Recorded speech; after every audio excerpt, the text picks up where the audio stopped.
Jeff Zito, and thanks again for checking out the Celebrity Jobber podcast. Number 3 this week on the Apple Podcast Music Interviews chart. Thank you so much for listening and streaming everywhere you listen to podcasts, whether it's Apple Podcasts, Spotify, iHeart. We're on all of them. And I ask you to please subscribe, leave a 5-star rating, and please leave a review. If you want to check out past guests and episodes, you can do so online at celebrityjobber.com. You know, these are all different stories.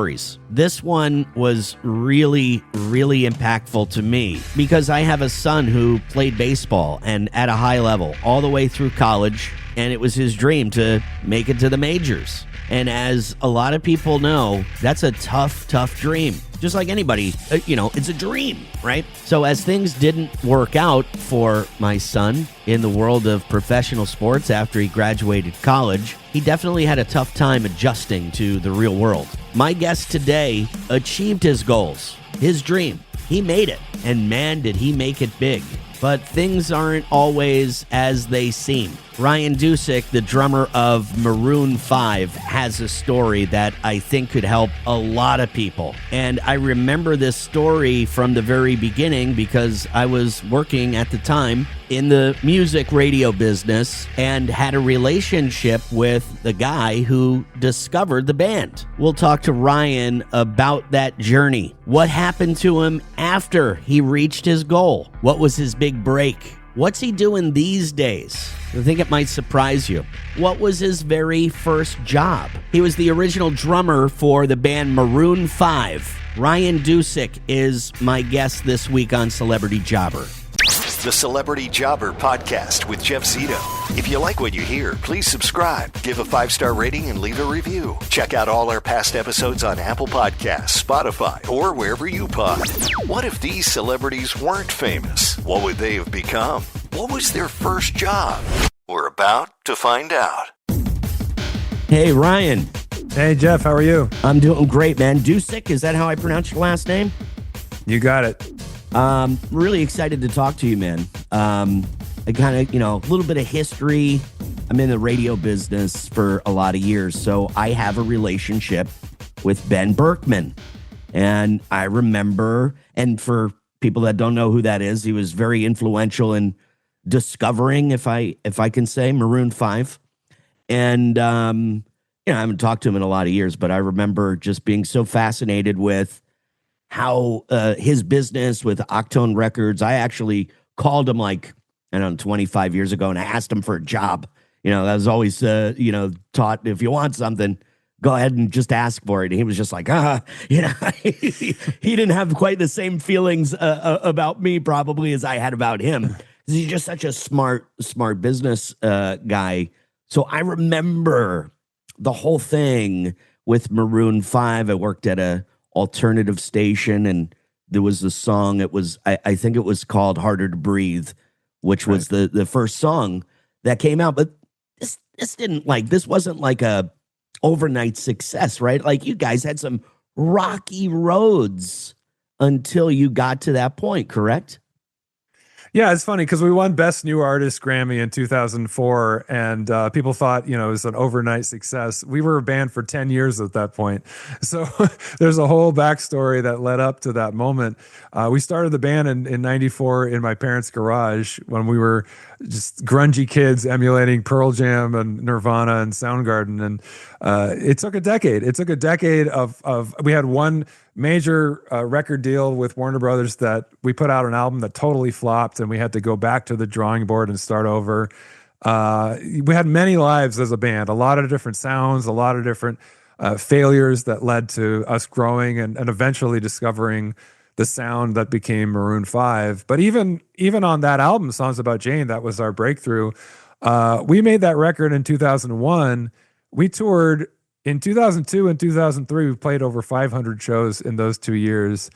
And that's not even including all the other stuff, the in-store appearances, the radio appearances, the photo shoots, the video shoots. So it was an exhausting couple of years. And then the album took off. Right.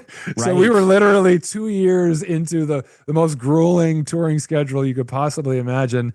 And then This Love became a big #1 hit. Wow. I remember. remember. And tell me, Ryan, are you like, you grew up in LA.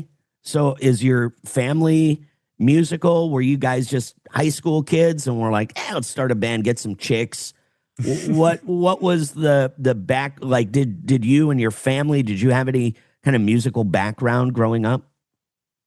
Definitely. You know, growing up, I didn't think, I guess I didn't know any different, but I didn't think of myself or my family as particularly musical. But when you look at the amount of musicians in my family and the successes, it's definitely, there's a story there. My grandfather, my dad's dad, was a Hollywood makeup artist. So we, you know, being an LA family, we were the entertainment industry. Hollywood was a part of my blood. But he also was an amateur songwriter and he played piano. And he trained my dad and my aunt to sing harmonies when they were like 4 years old. My Aunt Michelle went on to be a Broadway singer and star and recording star and TV and film. My dad, you know, played a little bit of guitar and was an amateur songwriter himself. He used to sing songs to me and my brother when we were going to bed at night. And on my mom's side, my grandfather played two instruments, the fiddle and the mandolin. And I had two uncles that growing up played jazz, drums, and guitar. So there's a lot of musicians in my family and some successful ones. But it was when my older brother, Josh, started playing the electric guitar and emulating Jimi Hendrix and Eric Clapton and Jimmy Page. That's when I kind of found my passion and decided to play the drums. But yes, when we started the band, we were just a bunch of idiots wanting to get chicks. So what about your mom and dad as far as like what kind of work were they in? What kind of business were they in when you were growing up? Well, my dad's an attorney and he actually does work in the entertainment business a lot. So okay.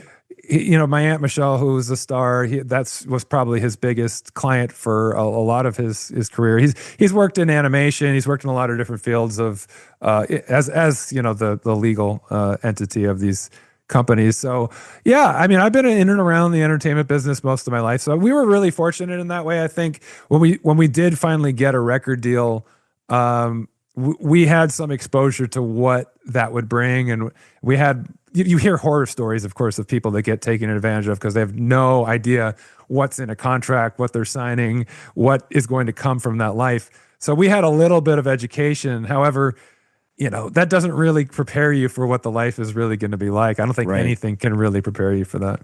I want to get into that in a second, but were you, with your dad having that background, was he ever like, Ryan, this is cool, have fun?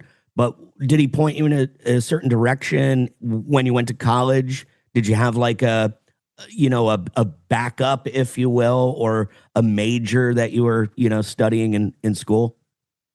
Yeah, of course, my parents wanted me very badly to have a degree to fall back on. And I didn't see that at the time. I was like, well, I'll go to school until we become rock stars. Right.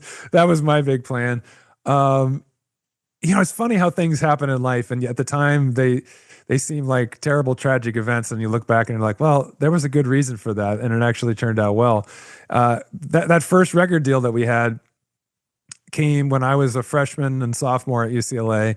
And when we were making this record and I was convinced, we're going to finish the record, go out on the road and become the next Beatles. And that's going to be it. I'm never going to go back to school. But that didn't happen. The record flopped. We ended up coming home and having to start over. And I somehow had the wherewithal to re-enroll at UCLA and declare an English major.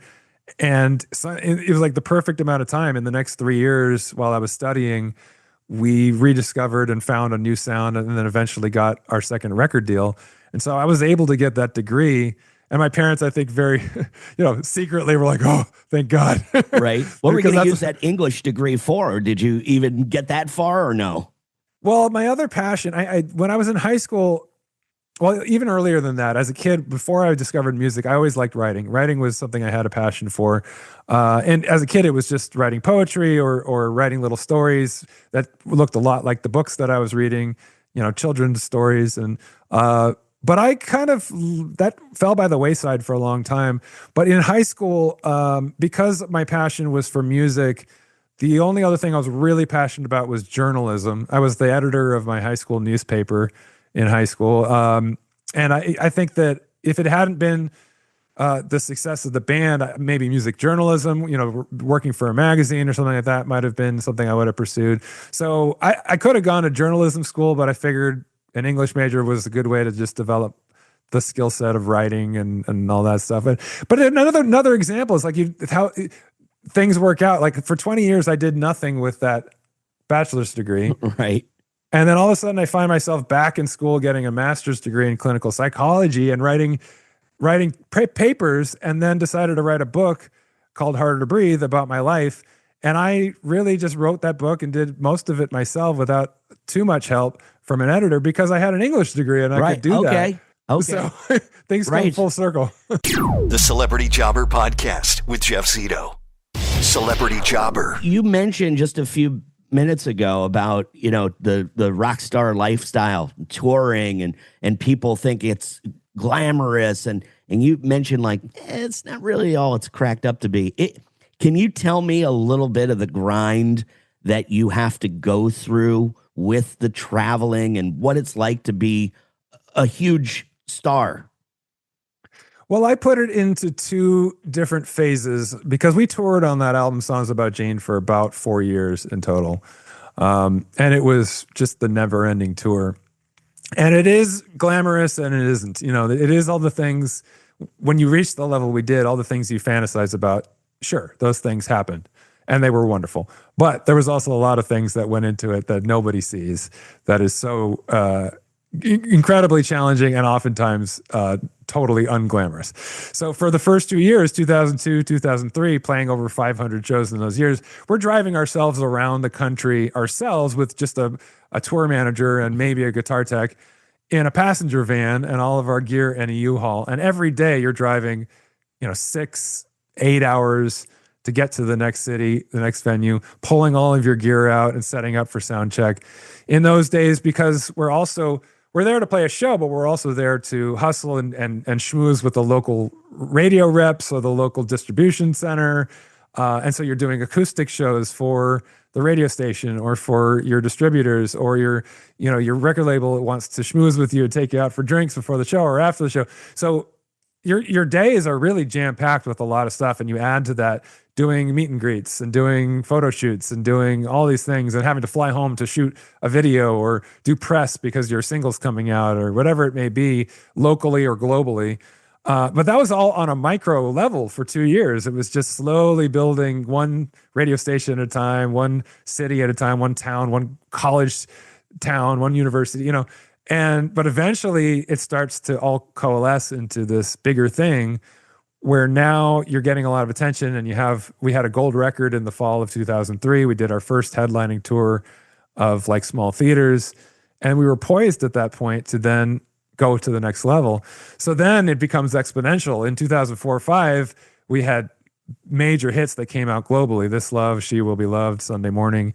And now you're jet set, you're flying all over the world.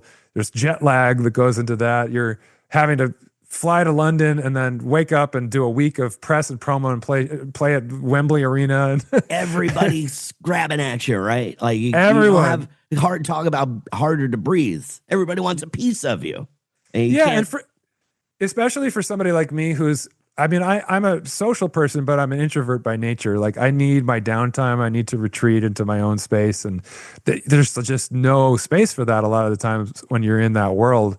Because you're constantly around people. Like you said, everyone is kind of grabbing at you in the best way, usually. Usually everyone just wants to be a part of what's so special. And there's an energy, and that's where the fun comes in. You feel there's just this energy every day, a lot of adrenaline, a lot of excitement.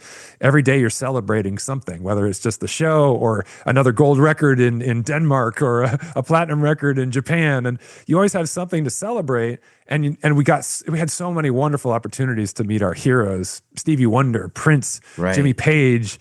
And so just amazing memories, but everyone has a threshold past which it's too much.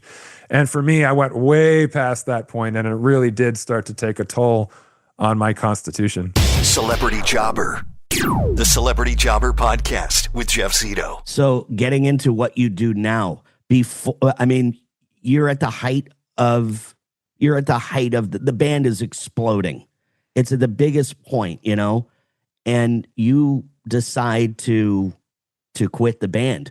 Can you tell me why you decided to quit the band, mentally, the toll that took on you at that time, and what you're doing now?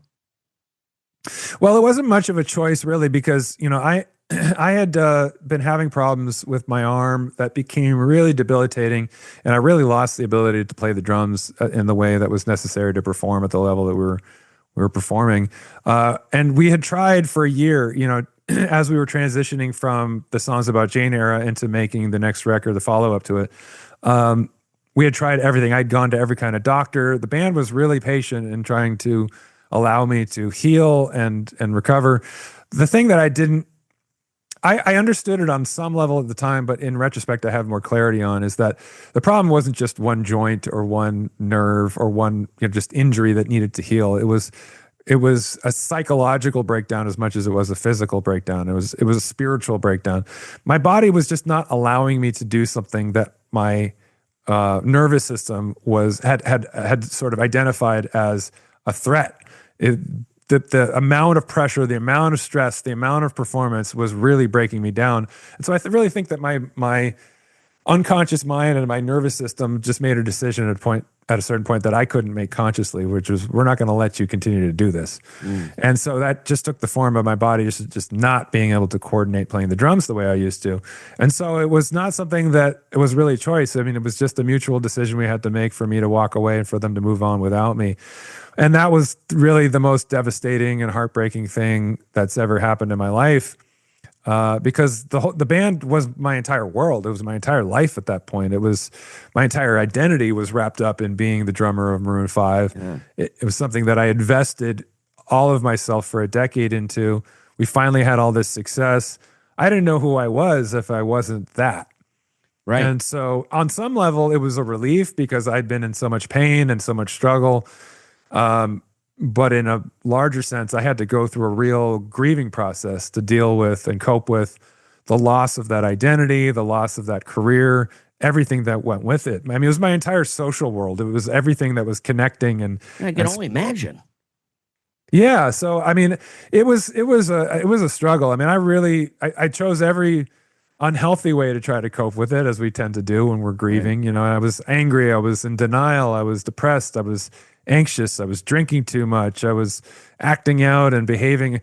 I took on an alter ego where I was like still just a rock star living a totally decadent, nihilistic life as my way of just trying to escape and avoid the real feelings that I was experiencing, the pain, So that obviously didn't work. I mean, it worked for a while, but in the long run, it made things worse until I finally, reached a bit of a spiritual bottom, just feeling really disconnected from life and feeling like a lack of meaning and purpose, and just being, really sick. I had a terrible anxiety disorder. My alcoholism had reached a really unhealthy level, and so I don't know how, but somehow I had just enough clarity to recognize that my way of doing things was not solving it. It was actually making it worse, and that the only way that I was going to find any solutions to what was really a problem for me was to surrender and to just accept the help that might offer me something I couldn't offer myself.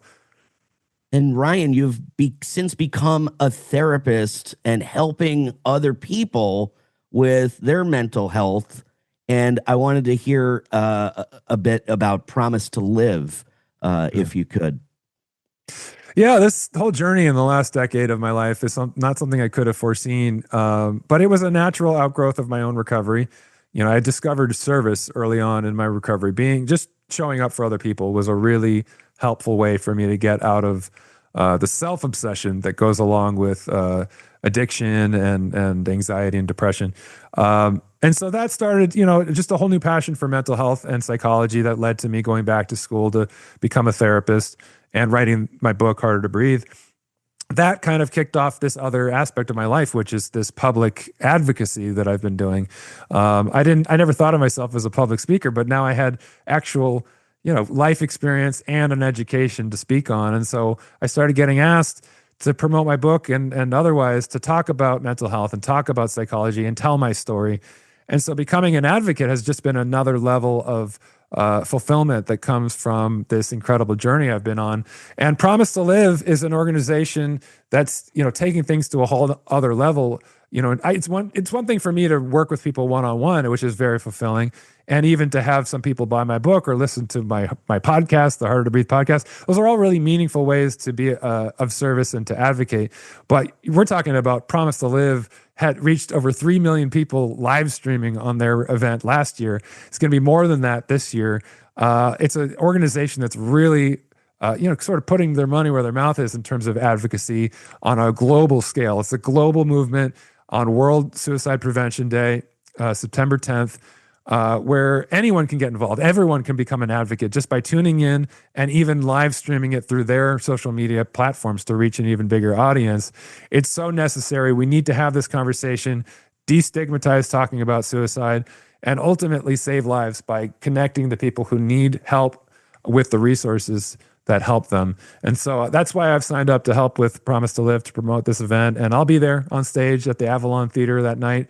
With my podcast co-host, the Harder to Breathe podcast. We're both going to be up there with comedian Rob Riggle's going to be on the stage with us. Jojo Siwa is going to be up there. They're honoring Allison Holker. There's just a lot of really interesting heroes and survivors, and there's going to be performances and it's going to be entertaining. But obviously, most importantly, we're going to be talking about a topic that's so important and necessary to destigmatize. Celebrity Jobber. The Celebrity Jobber podcast with Jeff Zito. Unbelievable story. I could only imagine what it would be like to have to choose your health over this incredible lifestyle and this dream come true.